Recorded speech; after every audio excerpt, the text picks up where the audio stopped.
अपनी डिलीवरी के लिए अपने मायके गई थी। माँ ने मुझे फोन पर बताया, घर के पीछे की तरफ जो खाली जमीन थी ना, वहां पर एक नया कमरा बनवा लिया है।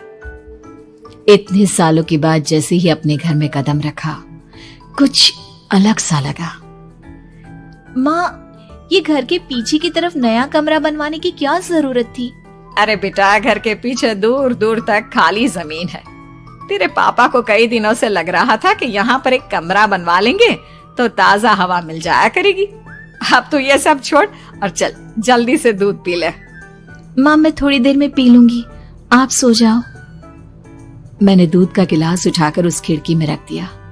पता नहीं कब आंख लग गई। अचानक से खिड़की के पल्लों के खड़कने की तेज आवाज आई। दूध का गिलास धड़ाम से जमीन पर आ गिरा। जमीन पर गिरते ही दूध का रंग लाल हो चुका था। मैंने खिड़की से झांक कर बाहर देखा। चारों तरफ धूप अंधेरा था। उस अंधेरे की तरफ से कुछ आवाजें आ रही थी, जैसे छोटे बच्चे आपस में खिलखिलाकर मस्ती कर रहे हो।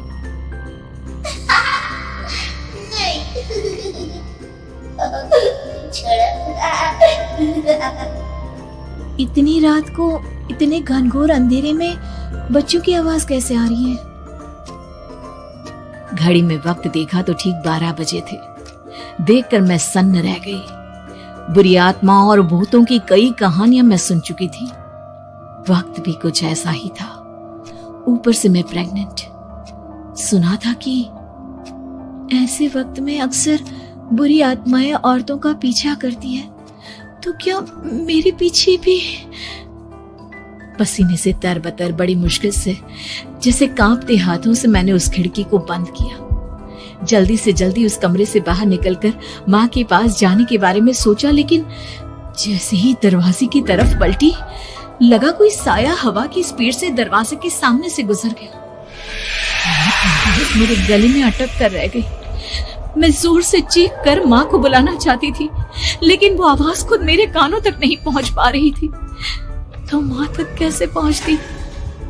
खिड़की के पल्ले एक बार फिर तेज हवा के झोंके से धड़ाम करके खुल गया और पूरी ताकत से मैं चीख पड़ी। जानती थी मेरी चीख की आवाज सुनकर कुछ ही सेकंड में माँ वहां पहुंच जाएगी, लेकिन ऐसा कुछ हुआ ही नहीं। मेरा कलेजा डर के मारे फटा जा रहा था। आखिर माँ ने मेरी आवाज क्यों नहीं सुनी? इतनी गहरी नींद में तो माँ कभी नहीं सोती। ठीक पीछे खुली हुई वो खिड़की।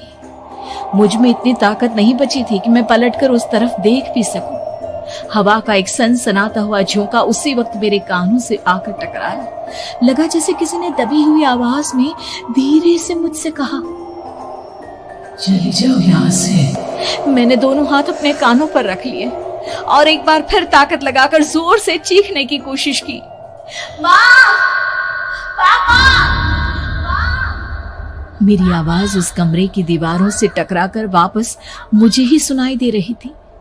जितनी ताकत के साथ मैंने चीखने की कोशिश की थी, कुछ ही देर बाद उससे कहीं ज्यादा तेज और दर्दनाक चीख मुझे सुनाई देने लगी। ये आवाज ठीक मेरे पीछे खिड़की से आ रही थी। वो आवाज मेरे कानों में पिघलते हुए लोहे की तरह गिर रही थी। उन आवाजों में हैवानियत थी। वो आवाजें किसी इंसान की नहीं है, इतना मैं समझ चुकी थी। कांप रहे हाथों से मैंने अंधेरे में कुछ ढूंढने की कोशिश की। तभी अचानक मेरा हाथ बेड पर रखी टॉर्च पर पड़ा। किसी तरह ताकत लगाकर टॉर्च का बटन ऑन किया, लेकिन ये क्या? सामने दरवाजे पर 3 छोटी लड़कियां खड़ी हुई थी। उनके हाथ में स्टील के चमचमाते हुए चाकू थे।